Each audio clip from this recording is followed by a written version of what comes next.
बिस्मिल्लाहिर्रहमानिर्रहीम। अस्सलामु अलैकुम नाजरीन, आप देख रहे हैं आज तक न्यूज़ और मैं हूं समी। इससे पहले आप इस कहानी की 53 इकसात सुन चुके हैं और अब किस नंबर 54 मुलाहिजा फरमाएं। एक मोहल्ले में पड़ोसियों से ताल्लुकात बनाए थे ना, क्या हुआ जिस तरह हम लोग वहाँ से निकले हैं वो लोग हमारे बारे में क्या सोचते होंगे। मरियम ने जवाब दिया। उसके लहजे में उदासी थी। मुझे अफसोस है माँ जी, समीना ने कहा, मेरी वजह से आपको ये ज़हनी अजियत उठाना पड़ी। लेकिन वो एक लम्हे को खामोश हुई, फिर बोली, वो पराया मकान था और एक ना एक दिन तो छोड़ना ही पड़ता। लेकिन ये आपका अपना मकान है, आपका घर है। मेरा मकान? मरियम ने उलझी हुई नजर से उसकी तरफ देखा। मेरा मतलब है आपके बेटे का, समीना ने कहा। मरियम ने कोई जवाब नहीं दिया। समीना भी खामोश बैठी रही। उसे अफसोस हो रहा था कि उसकी बातों से मरियम की उदासी में इजाफा हो गया था। तकरीबन 2 घंटे बाद नौलखा वापस आ गया। वो खासा बदहवास लग रहा था। क्या बात है नौलखे, खैरियत? समीना ने सवालिया निगाहों से उसकी तरफ देखा। खैरियत ही नहीं समीना बीबी, नौलखे ने जवाब दिया। क्या हुआ, क्या बात है, जल्दी बताओ, समीना ने उसे घूरते हुए कहा। आज रात पिछले पैर राजू को कत्ल कर दिया गया है। गामा भी डेरे से गायब है, नौलखे ने कहा। क्या कह रहे हो, समीना चीखी। मैं ठीक कह रहा हूँ समीना बीबी, नौलखे ने कहा। मैं जब वहां पहुंचा तो डेरा खाली पड़ा था। एक जगह खून के धब्बे देखकर मैं चौंक गया। इसी दौरान गली के 2-3 आदमी आ गए। उन्होंने बताया कि रात के पिछले पैर कुछ लोगों ने डेरे पर हमला कर दिया था, जिसमें राजू मारा गया और गामा गायब है। सुबह के हमलावर उसे पकड़कर साथ ले गए हैं। पुलिस सुबह सवेरे वहां पहुंची थी। उन्होंने राजू की लाश को अस्पताल भिजवा दिया, लेकिन उससे आगे उन्होंने कोई कार्रवाई नहीं की। हमलावर कौन हो सकते हैं, समीना बुड़बुड़ाई। बाजा गुजर की पार्टी के अलावा और कौन हो सकते हैं, नौलखे ने जवाब दिया। वैसे मैंने पता कर लिया है, माजा गुजर आजकल रावी के दूसरी तरफ अपनी बहन के घर में रह रहा है। उसका बंदोबस्त लगता है करना ही पड़ेगा, समीना ने कहा। शारक कहाँ है? वो तो अपने कमरे में नहीं है। शादा ने बताया कि शारक बाबू तकरीबन आधा घंटा पहले बाहर गया है। तुम्हें माजे गुजर की बहन का घर मालूम है? समीना ने पूछा। जी नहीं, लेकिन मेरा ख्याल है मौलवी हमीद को मालूम होगा। वो हमारे साथ मिलने से पहले काफी अरसा माजे गुजर के साथ रहा है, नौलखे ने जवाब दिया। तुम इसी वक्त जाओ और मौलवी हमीद को बुला कर लाओ। अपने साथ लेकर आना, कहना बहुत जरूरी काम है, समीना ने कहा। ठीक है, मैं जा रहा हूँ। नौलखा फिर बाहर चला गया। समीना हाल कमरे में बैठ गई। उसने शादा से कहकर चाय मंगवाई और उससे ताज़ा तरीन सूरत-ए-हाल के बारे में सोचने लगी। इसमें कोई शुबा नहीं था कि मदंग वाले डेरे पर हमला बाजे गुज्जर ही ने किया होगा। उसने सदीके के कत्ल का बदला लेने में ज्यादा देर नहीं लगाई। राजू उसके हाथों मारा गया था और गामा लापता था। गामा अगर वहां से भागने में कामयाब हो जाता तो किसी तरह यहाँ तक जरूर पहुंच जाता, लेकिन वो यहाँ तक नहीं पहुंच सका था, जिसका मतलब था कि वो माजे गुजर के हाथ लग गया था। गामे पर समीना को पूरा एतमाद था। अगर माजा गुजर उसकी खाल भी उतार दे तो गामा, शारक और समीना के किसी ठिकाने के बारे में नहीं बताएगा। लेकिन समीना की नजरों में सबसे अहम मामला ये था कि गामे को उनके रहमो करम पर भी नहीं छोड़ा जा सकता था। शादा चाय लेकर आई तो समीना ने उससे शारक के बारे में दरियाफ्त किया तो उसने बताया कि शारक तकरीबन आधा घंटा पहले कहीं चला गया था और कुछ बताकर भी नहीं गया था। गाड़ी पोर्च में खड़ी थी, जिसका मतलब था कि वो या तो टैक्सी वगैरह पर गया था या कहीं ज्यादा दूर नहीं गया था। 2 बजे के लगभग शारक वापस आ गया। समीना ने उसे सूरत-ए-हाल से आगाह किया तो वो अफसुर्दा लहजे में बोला, मुझे पता चल गया है। मैं डेरे पर ही गया था और थाने भी। पुलिस ने नामालूम हमलावरों के खिलाफ रिपोर्ट दर्ज कर ली है। इंस्पेक्टर की बातों से जाहिर होता है कि वो हमलावरों के बारे में जानता है, लेकिन उनके खिलाफ कोई कार्रवाई नहीं करना चाहता। कार्रवाई तो हम करेंगे, समीना ने कहा। राजू मारा गया, गामा उन लोगों के कब्जे में है। हम उसे उन लोगों के रहमो करम पर नहीं छोड़ सकते। तुम कुछ ज्यादा ही एक्टिव नहीं हो रही? शारिक ने मुस्कुराते हुए उसकी तरफ देखा। तुम कार्रवाई किसके खिलाफ करोगी? माजे गुज्जर के अलावा और कौन हो सकता है?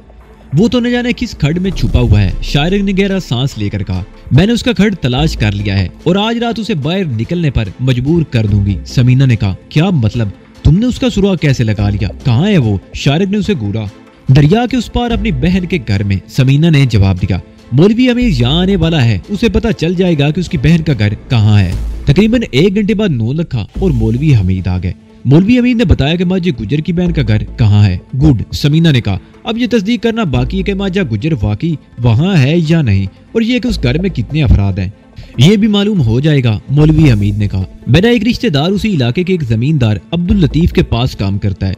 कुछ अर्सा पहले माजे गुजर के बहनोई को कत्ल कर दिया गया था। उसकी बहन को शुबह है कि कत्ल लतीफ और उसके आदमियों ने किया था। उनका केस अदालत में चल रहा है। मेरे रिश्तेदार कदीर का नाम भी मुबैना मुल्जमान में शामिल है।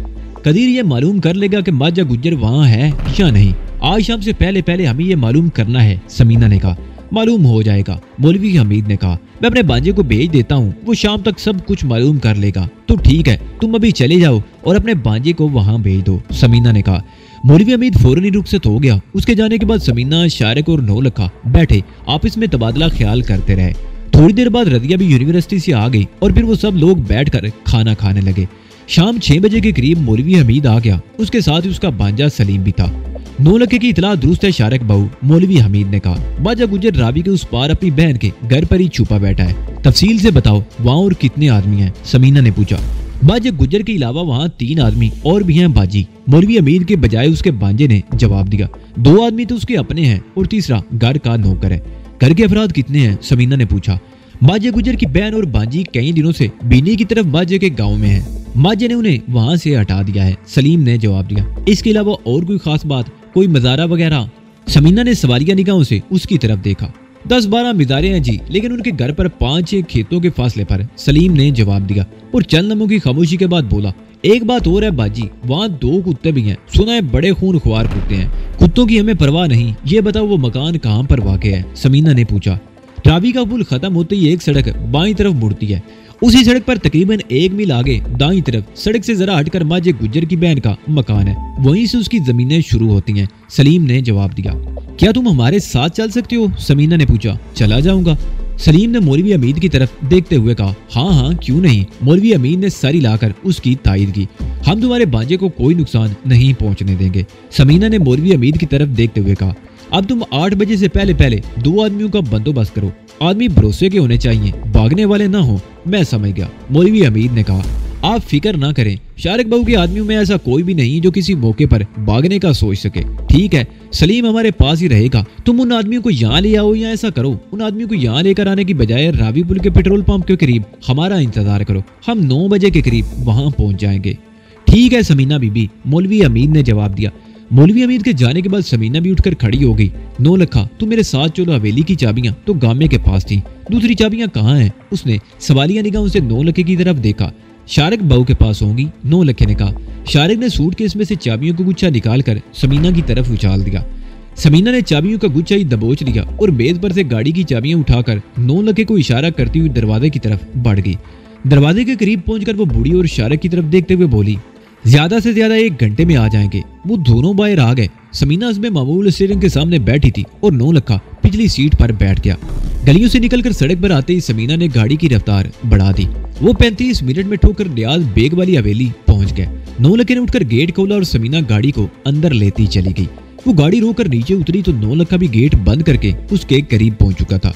पिछले कमरे का दरवाजा खोलो, समीना ने आगे बढ़ते हुए कहा। नौलखे ने पहले बाहर वाला दरवाजा खोला और बत्ती जलाकर अंदर दाखिल हो गया। समीना भी उसके पीछे ही थी। हवेली के तमाम कमरों में सीलन का एहसास नुमाया था। हवेली के कमरे अरसे से बंद पड़े हुए थे और ये लोग भी कभी कभार ही यहाँ आते थे और सिर्फ बाहर वाला एक कमरा ही इस्तेमाल होता था। बाकी कमरे बंद ही रहते थे, जिससे सेलन सी हो रही थी। आखिरी कमरे में असले की पेटियां थी। समीना ने वो पेटी खुलवा ली जिसमें कलाशनकोफ राइफलें थी। जब से ये असला यहाँ रखा गया था, इसके बाद ये कमरा आज खोला गया था। कितनी राइफलें निकालूं बीबी? नौलखे ने पूछा। 5 निकाल लो और 2-2 मैगजीन फालतू निकाल लेना, समीना ने कहा। नौलखा पेटी से राइफलें निकालकर चेक करता रहा। तमाम राइफलें नई थी। राइफल चेक करने के बाद उसने मैगजीन भी निकाल लिए। एक मैगजीन तो राइफलों में फिट कर दिया गया और बाकी थैले में डाल लिए गए। ठीक है अब चलो, समीना ने कहा। 1 राइफल और मैगजीनों वाला थैला समीना ने उठा लिया और 3 राइफलें नौलखा ने उठा ली। राइफलें गाड़ी की डिग्गी में रखने के बाद नौलखे ने दोबारा अंदर जाकर तमाम कमरों के दरवाजे बंद कर दिए, ताले लगा दिए और बाहर आकर फाटक खोल दिया। समीना के गाड़ी निकालने के बाद उसने फाटक बंद कर दिया और गाड़ी में आकर बैठ गया। 7:30 बजे के लगभग वो कोठी वापस पहुंच चुके थे। हम लोग ठीक 8 बजे यहाँ से रवाना हो जाएंगे, समीना ने शारिक की तरफ देखते हुए कहा। खादम से दूसरी गाड़ी की चाबियां ले लो, हम 2 गाड़ियां लेकर जाएंगे। समीना ऊपर चली गई और शारिक उसकी तरफ देखता रह गया। वो महसूस कर रहा था कि चंद रोज से समीना बड़ी एक्टिव हो गई थी। हर वक्त डरी डरी और सहमी सहमी सी रहने वाली लड़की अब बहुत बेबाक और निडर हो गई थी और गैर महसूस अंदाज में गिरोह के आदमियों पर कंट्रोल हासिल करती जा रही थी। 2 रोज पहले उसने हाजी अब्दुल्ला से जिस बेबाकी और दबंग लहजे में बात की थी, उस पर शारिक को भी बड़ी हैरत थी। इन तमाम बातों को देखते हुए शारिक को यह अंदाजा लगाने में दुश्वारी पेश नहीं आई कि समीना ने अब पूरी तरह से हालात से समझौता कर लिया था और आहिस्ता आहिस्ता खुलकर सामने आ रही थी। बाजे गुज्जर को लाश का तोहफा भेजना इस बात का सबूत था कि उसके दिल से सारा खौफ दूर हो गया था और अखबारात भी अब उसी को अहमियत देने लगे थे। अखबारात उसे पुरस्कार हसीना, संग दिल हसीना जैसे खिताबात दिए जा रहे थे और 2 दिन से उसके बारे में मुसलसल खबरें शाया हो रही थी और अब तो वो जो कुछ करने जा रही थी उसका भी शाहरुख को अंदाजा था। माजे गुज्जर के किसी ठिकाने पर हमला करना कोई मामूली बात नहीं थी, लेकिन समीना ने उसके बारे में जिस तरह मालूमात जमा की थी उससे अंदाजा लगाया जा सकता था कि वो उस किस्म की कार्रवाइयों की मंसूबाबंदी में भी अनाड़ी नहीं है। घर में खाना आमतौर पर 9:30 बजे खाया जाता था, अभी 8 भी नहीं बजे थे। समीना ने चाय बनवाई थी। चाय पीते हुए वो ऊपर कमरे में आ गई। रदिया उसी के कमरे में थी। रदिया मुस्तकिल तौर पर उसी कमरे में रह रही थी और हस्बे मामूल पलंग पर किताबें बिखरी हुई थी। क्या बात है समीना बाजी, आज घर में कुछ अजीब सी हलचल नजर आ रही है। रदिया ने सवारियां निगाहों से उसकी तरफ देखा। कोई खास बात तो नहीं, समीना ने जवाब दिया। लोगों की आमदोरफ्त और आपकी भाग दौड़, मुझे तो कोई गड़बड़ नजर आ रही है। रदिया ने उसे घूरा। अरे कोई खास बात नहीं, दरअसल हम लोग एक जगह जरूरी काम से जा रहे हैं, कुछ इंतजामात करने के लिए इन लोगों को बुला लिया था। समीना ने कहा और चलनमों की खामोशी के बाद बोली, अच्छा अब हम लोग जा रहे हैं, खाने पर हमारा इंतजार मत करना, देर हो जाएगी। अच्छा ठीक है, रदिया ने गहरा सांस लेते हुए कहा। समीना नीचे आ गई और फिर चंद ही मिनट बाद वो दोनों कारों पर कोठी से निकल रहे थे। मौलवी हमीद का भांजा सलीम समीना के साथ अगली सीट पर बैठा हुआ था और 9 लक्का पिछली सीट पर। शारिक अकेला ही था। समीना ने उसे बता दिया था कि वो रावी के पुल के साथ वाले पेट्रोल पंप पर पहुंच जाए। ये लोग 8:15 बजे के लगभग कोठी से निकले थे। मेन रोड पर आकर शारिक ने अपनी गाड़ी किसी और रास्ते पर मोड़ ली थी। वो लोग 3-4 मिनट के वक्फे से पेट्रोल पंप पर पहुंचे। मौलवी हमीद को हदायत की गई थी कि वो अपने आदमियों को लेकर 9 बजे यहाँ पहुंच जाए। अभी 9 बजने में 5 मिनट थे और मौलवी हमीद कहीं नजर नहीं आ रहा था। उनकी गाड़ियां पेट्रोल पंप से जरा हटकर खड़ी थी। 9 बज गए, फिर 10 मिनट ऊपर हो गए। मौलवी हमीद का कोई नामो निशान भी नजर नहीं आ रहा था। समीना बेचैन सी होने लगी। उसने मौलवी हमीद के भांजे सलीम की तरफ देखा, वो भी कुछ बेचैन सा दिखाई दे रहा था। सलीम, तुम नीचे उतरकर इधर उधर देखो, वो लोग कहीं और न खड़े हों। सलीम नीचे उतर गया और इधर उधर देखता हुआ एक तरफ बढ़ गया। सलीम की उम्र 18 साल के लगभग थी। वो बड़े बड़े जिस्म का दराज कामत और खूबरू नौजवान था। मौलवी हमीद के कहने के मुताबिक वो एक मुकामी कॉलेज में फर्स्ट ईयर का स्टूडेंट था। समीना उसे इस्तेमाल करने का कोई इरादा नहीं रखती थी। उसे महज मकान की निशानदेही के लिए साथ लिया गया था। इससे ज्यादा वो इससे कोई काम भी नहीं लेना चाहती थी। तकरीबन 5 मिनट बाद मौलवी हमीद भी अपने आदमी लेकर पहुंच गया। वो दोनों आदमी शक्लों ही से खूनख्वार लग रहे थे। दोनों शारिक की गाड़ी में बैठ गए और सलीम दोबारा समीना की गाड़ी में आ गया। मौलवी हमीद वापिस चला गया था। इस मरतबा समीना की गाड़ी आगे थी और शारिक की पीछे। रावी का पुल पार करके सलीम के इशारे पर समीना ने गाड़ी बाईं तरफ एक छोटी सी सड़क पर मोड़ दी। उस सड़क पर खजूर के चंद दरख्त थे, लेकिन उससे आगे नारियल के दरख्त थे। सड़क पर बाईं तरफ कुछ फासले पर रावी बह रहा था और दाईं तरफ धुलान में खेतों का सिलसिला था। तकरीबन 20 मील का फासला तय करने के बाद समीना ने गाड़ी रोक ली। शारिक की गाड़ी भी उसके पीछे ही रुकी। समीना ने गाड़ी का इंजन बंद करके चाबियों का गुच्छा 9 लखे की तरफ बढ़ा दिया। 9 लखे को इसका मतलब समझने में देर न लगी। उसने नीचे उतरकर डिग्गी खोली और शारिक और उसकी गाड़ी में बैठे हुए दोनों आदमियों को एक एक राइफल और एक फाजल मैगजीन थमा दिए। एक राइफल उसने अपने पास रख ली और एक समीना की तरफ बढ़ा दी। समीना ने राइफल पैरों के करीब रख ली और इंजन स्टार्ट करके गाड़ी आगे बढ़ा दी। अब जरा ध्यान रखना सलीम, समीना ने सलीम की तरफ देखते हुए कहा। ऐसा ना हो हम किसी और तरफ निकल जाएं। चौधरानी का मकान मैं नहीं भूल सकता, सलीम ने जवाब दिया। मैं अक्सर कदीर चाचा के पास आता रहता हूँ और यही रास्ता इस्तेमाल करता हूँ। गाड़ियों की रफ्तार ज्यादा तेज नहीं थी। मजीद 20 मील का फासला तय होने के बाद सलीम ने दाईं तरफ नशेब में इशारा करते हुए कहा, यह कच्चा रास्ता उसी मकान की तरफ जाता है। वो जलता हुआ बल्ब देख रही हैं आप, वही मकान है। ठीक है, समीना ने इस बात में सर हिला दिया, लेकिन इसने गाड़ी नहीं रोकी। 20 मील का फासला मजीद तय होने के बाद उसने गाड़ी रोक ली और इंजन चलता छोड़कर नीचे उतर आई। वो मकान मैंने जानबूझकर पीछे छोड़ दिया है शारिक, समीना ने शारिक की कार के करीब पहुंचकर कहा। यहाँ से हम वापस मुड़ेंगे, गाड़ी की तमाम बत्तियां बुझी हुई होंगी। वहां पहुंचकर जो कुछ करना होगा वो तुम मुझसे बेहतर समझते हो। समीना दोबारा अपनी कार में आ गई। पहले उसने अपनी कार मोड़ी, उसके पीछे शारिक ने भी अपनी कार मोड़ दी। मकान के सामने सड़क पर पहुंचकर समीना ने कार रोक ली। शारिक की कार भी उसके पीछे ही रुक गई। वो सब लोग नीचे उतर आए। तुम कार में ही बैठे रहोगे सलीम, समीना ने कहा। डरने की कोई जरूरत नहीं, इस तरफ कोई नहीं आएगा। वो नशेब की तरफ देखने लगी। मकान वहां से तकरीबन 20 फरलांग के फासले पर था। एक जलता हुआ बल्ब नजर आ रहा था।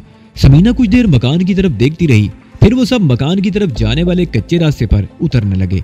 तकरीबन 50 गज फासले पर पहुंचकर वो रुक गए और फिर समीना के इशारे पर वो मुख्तलिफ सिमतों में फैल गए। नौलखा समीना के साथ था। उन्होंने मकान को उसी तरह घेरे में ले लिया था कि अगर कोई फरार होने की कोशिश करता तो कामयाब नहीं हो सकता था। समीना नौलखे को इशारा करती हुई आगे बढ़ने लगी। दफतन एक कुत्ते की घुर्राहट सुनकर वो दोनों रुक गए। ठीक उसी लम्हे मकान के दूसरी तरफ से भी एक कुत्ते के भौंकने की आवाज सुनाई देने लगी। उसके साथ ही फिजा गोली की आवाज से गूंज उठी। ये गोली किस अहमक ने चलाई है? मैंने इन लोगों से कहा भी था कि जब तक मुखालिफ सिम से फायर ना हो गोली ना चलाई जाए। समीना ने नौलखे की तरफ देखते हुए कहा। गोली मकान के अंदर से चलाई गई है समीना बीबी, नौलखे ने जवाब दिया। मेरा ख्याल है मकान के दूसरी तरफ हमारे किसी आदमी को देख लिया गया है। समीना भी कोई जवाब ना दे पाई थी कि फिजा गोलियों की मुसलसल तड़तड़ाहट की आवाज से गूंज उठी, जिसका मतलब था कि बाकायदा मुकाबला शुरू हो गया था।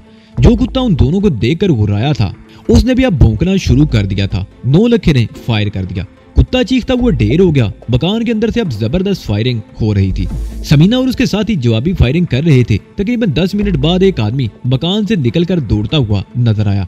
समीना ने फायर खोल दिया। वो शख्स चीखता हुआ ढेर हो गया। समीना के साथ ही घेरा तंग कर रहे थे। मकान में एक जगह अचानक ही आग भड़कते देखकर समीना चौंक गई। गालिबन कोई गोली आंगन में खुश्क बोसे वगैरह के ढेर में लगी थी जिसने आग पकड़ ली थी। उस तरफ से मवेशियों के टकराने की आवाजें भी सुनाई दे रही थी। समीना ने नौलखे को इशारा किया। वो दोनों फायरिंग करते हुए मकान की तरफ दौड़े। नौलखे ने राइफल के बट मारकर एक खिड़की तोड़ दी। पहले उसने कमरे में एक ब्रेस्ट मारा और फिर खिड़की पर चढ़कर अंदर कूद गया। समीना ने भी उसके पीछे कमरे में कूदने में देर नहीं लगाई।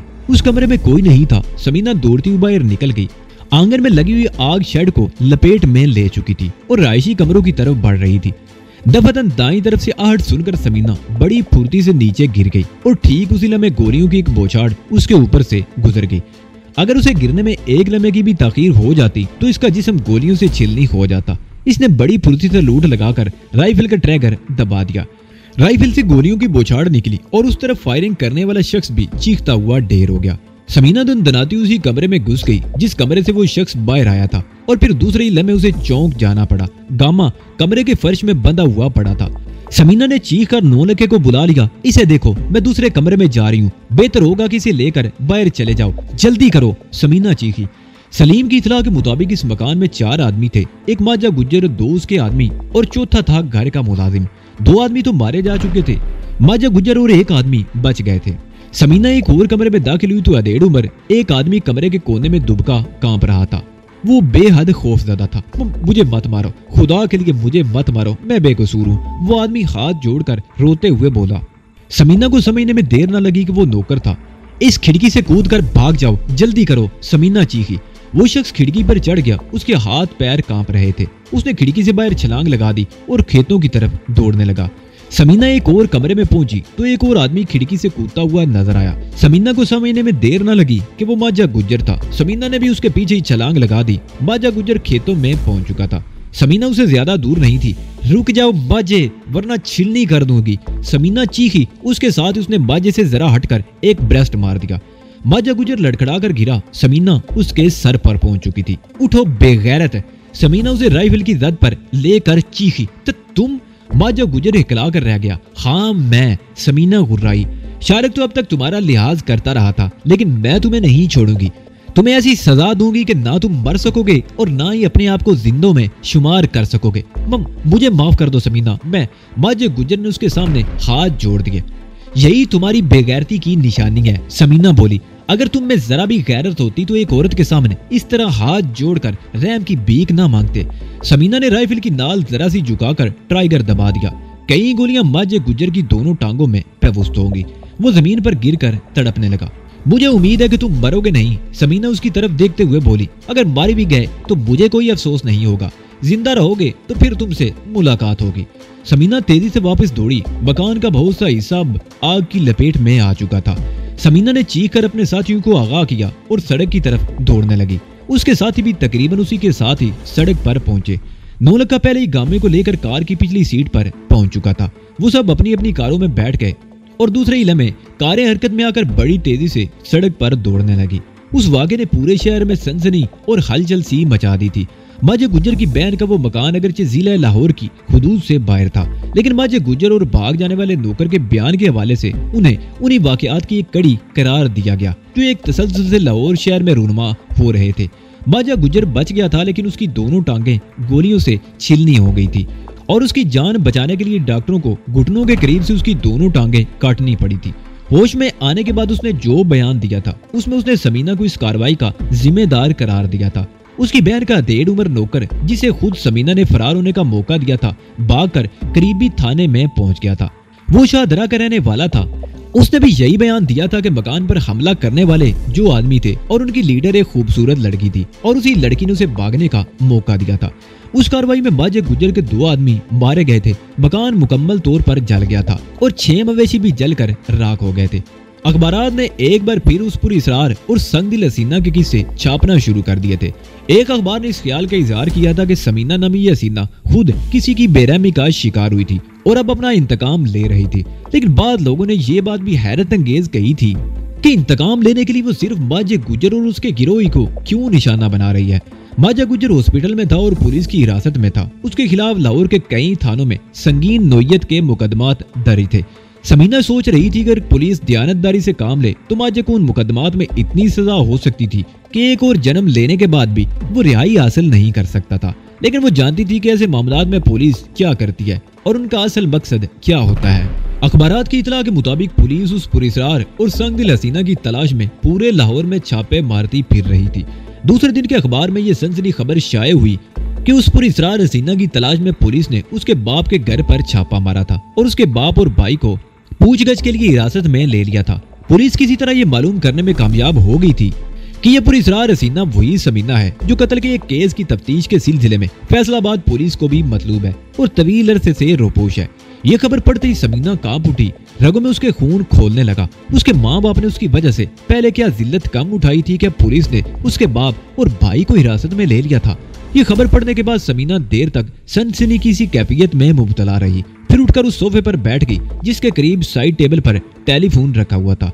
इस वक्त सुबह के 8 बज चुके थे। शारक वगैरह सो रहे थे।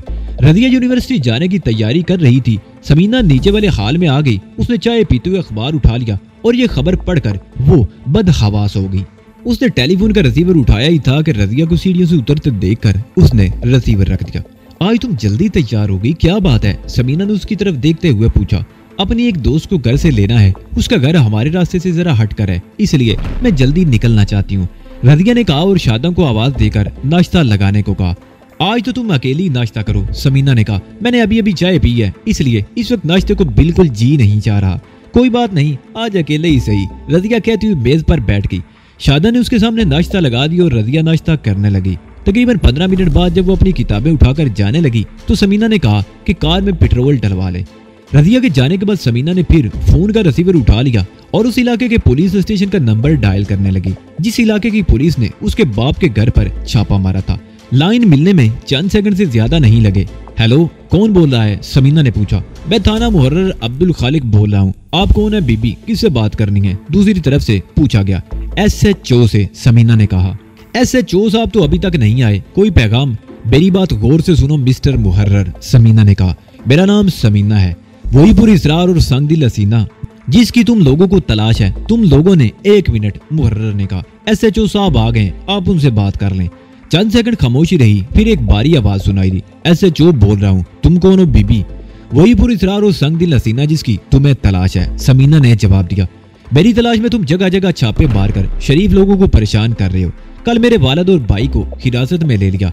मेरी एक बात गौर से सुन लो ऑफिसर, मेरे घर वाले मेरे बारे में कुछ नहीं जानते, बैरसे से उनसे ला ताल्लुक हूँ। मैंने तुम्हें इसलिए फोन किया है कि मेरे बाप और भाई को छोड़ दो।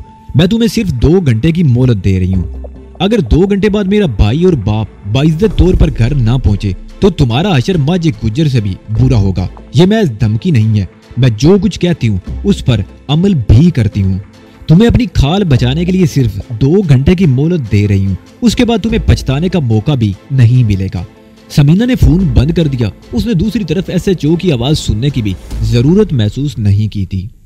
उसने SHO को धमकी तो दी थी लेकिन उसे उम्मीद नहीं थी कि उसकी धमकी का कोई असर लेगा।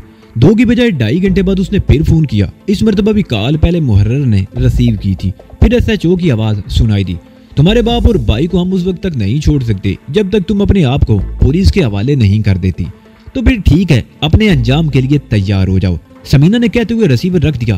क्या मामला है, किसको अंजाम की धमकियां दे रही हो? शारिक की आवाज सुनकर समीना ने पीछे मुड़कर देखा।